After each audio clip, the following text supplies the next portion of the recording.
Two more sacrifices have been made in the top echelons of the scandal-plagued Vatican Bank. Director Paolo Cipriani and his deputy Massimo Tulli have resigned in the best interest of the Institute and the Holy See. It follows the arrest of a senior cleric who had close ties to the financial institution. Ernst von Freiberg, the current president of the bank, has stepped in until a permanent replacement is found. A new role of chief risk officer will be created to bring the bank in line with financial regulations, amid concerns that it was being used as an offshore tax haven. The 61-year-old Monsignor Scarano was arrested along with two others suspected of trying to transfer 20 million euros illegally. 2 days earlier, Pope Francis had set up a commission of inquiry to ensure the bank works in harmony with the Church's mission.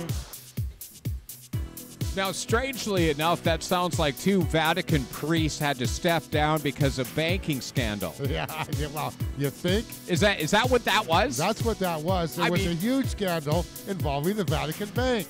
But of course, the Vatican has had the odd problem before that. That's why we're doing a special for you right now. This is the Vatican in Relief. I'm Darren Howard. And I'm Robert Nisbet. What are we going to call this one? This is Vatican Shennanigans. On Radio Free Canada. Check this out. Nunzio Scarano was once known as the priest who flashed his cash. This morning, he's flashing handcuffs. He's in police custody, accused of fraud, corruption, and slander. His plot is right out of Godfather 3. Your whole past history and the history of your family will be washed away. 600 million. Here's how it was meant to go down, according to authorities. Scarano had an accomplice, a former spy who's now an Italian Secret Service agent. Together, they flew a private jet to Switzerland.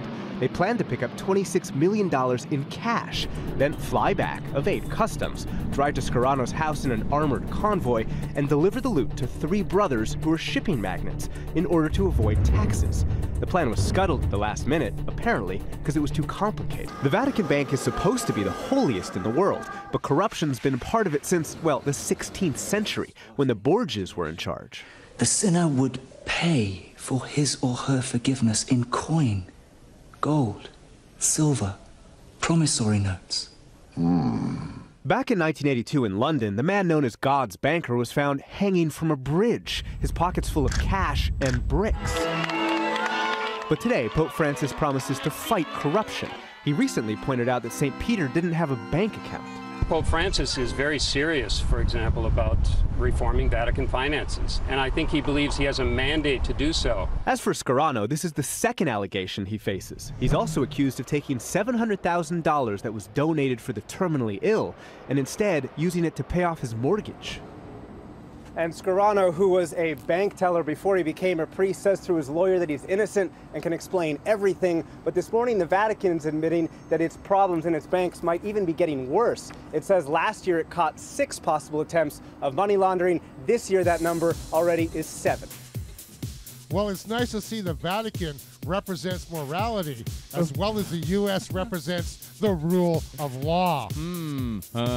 We're all shaking our heads here collectively in the studio because, oh my gosh, they're actually throwing some priests into jail. Well, I mean, sort of, kind of. They've named a commission. There's a committee. There's a committee. Somebody's looking into it anyway. They'll study the problem. Yes, indeed. I'm sure they'll get back to us by 2045 or something like that. Of course, there are other problems in the Vatican as well.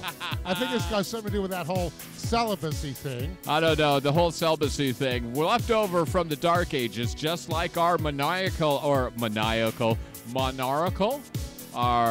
royal-oriented legal structure. I don't know. Hang on a second. Let me go jump on the internet. I'm going to look up the word I'm looking for while you use your intellect and do the same. But apparently there's a lobby that exists in the Vatican, but not your average type of lobby.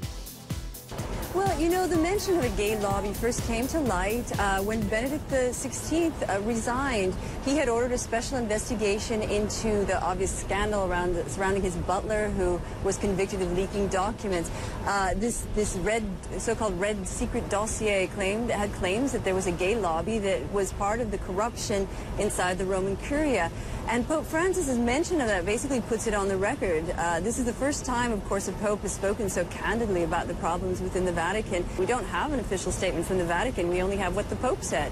But these are claims that aren't necessarily new, but by the Pope actually confirming them and worrying about them, I think it shows there's a little bit of transparency and his intentions to really clean up the Roman Curia and to reform some of these areas, some of these parts of the Vatican that have been corrupt for so long.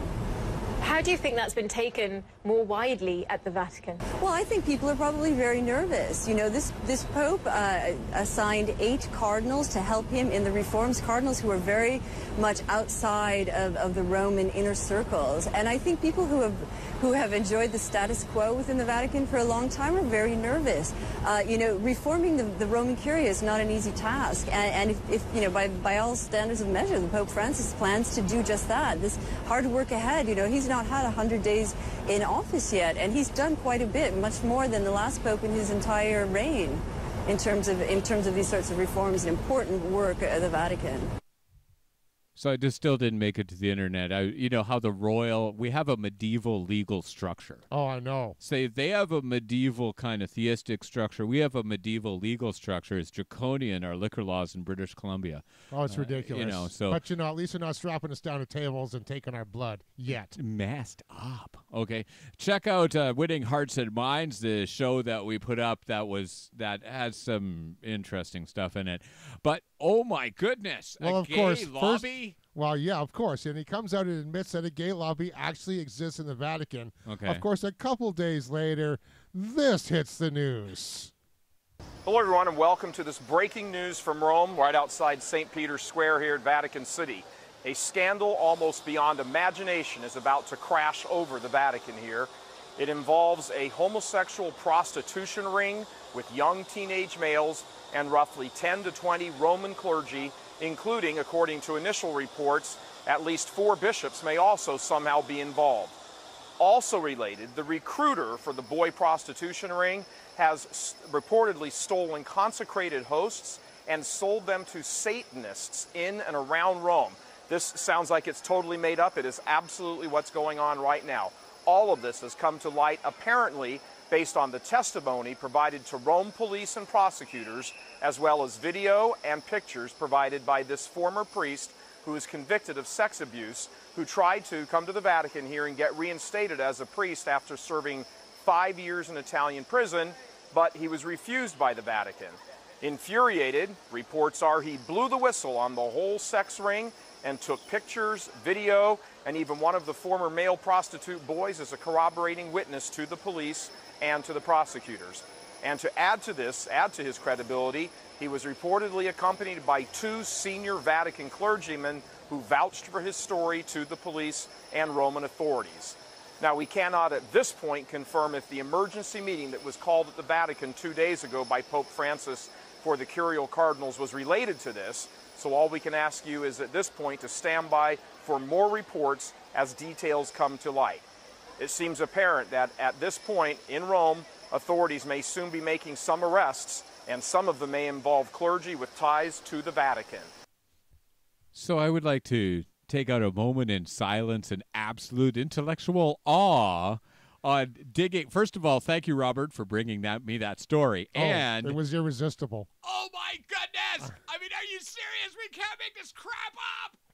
I mean, seriously, man, we cannot. It's better than Hollywood. This month has been way better than Hollywood. Oh, you mean it's better than the baby watch they're doing? The what? The royal baby watch is going on right now. Is it? Oh, okay. I have no idea. Apparently, the Queen is impatient for the birth of the next royal heir. She doesn't look like she's that patient to begin with. Yeah. But this shenanigans in the Vatican, I mean, oh my goodness. Let's do one more. Oh, because they have, they don't cover anything up there or anything. After the Pope, he's arguably the most recognizable face of the Catholic Church. Now, Cardinal Timothy Dolan is accused of trying to pay off pedophiles to leave the priesthood.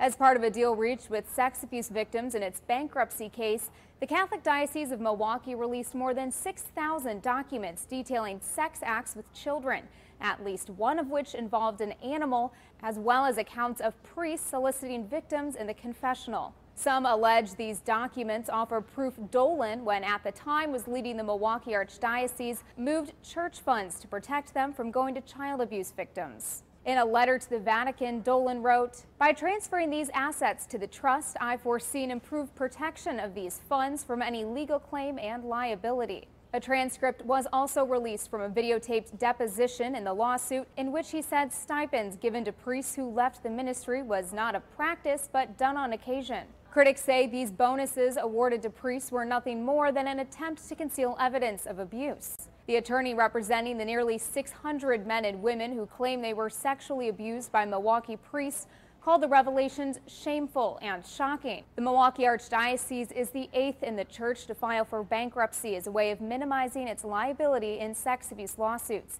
Since last June, the church has spent more than $30 million in litigation and assistance for victims of sex abuse. For Newsy, I'm Elizabeth Hagedorn.